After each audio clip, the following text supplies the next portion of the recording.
Franz Schlig était l'un des plus talentueux violonistes du XXIe siècle, disciple d'un grand virtuose, Jacob Schall.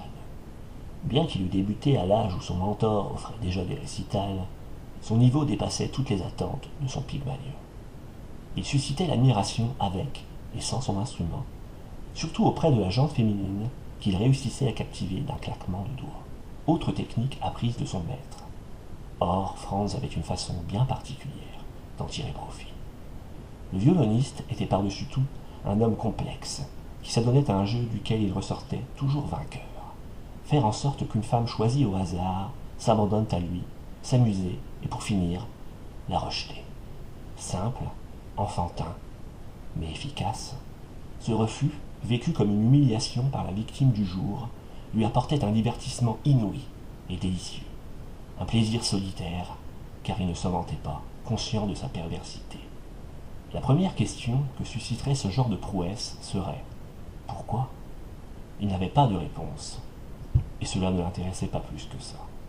Cela lui suffisait de savoir qu'il en était capable.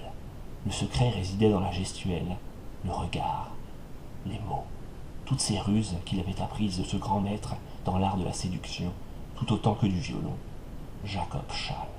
En substance, il réduisait les femmes à deux catégories, celles qui se montraient dignes de son attention et les autres. Parmi celles qui suscitaient son désir, il les distinguait encore, les faciles et les autres, simples, binaires. N'étant pas un chasseur dans l'âme, il avait une petite préférence pour la première espèce, la jouissance de voir la victime du jour s'effondrer comme un château de cartes, survenait ainsi en un tournement, mettant fin à sa comédie. Aucune règle n'était figée. Le hasard, les circonstances ou son humeur dictaient la sentence pour la malheureuse.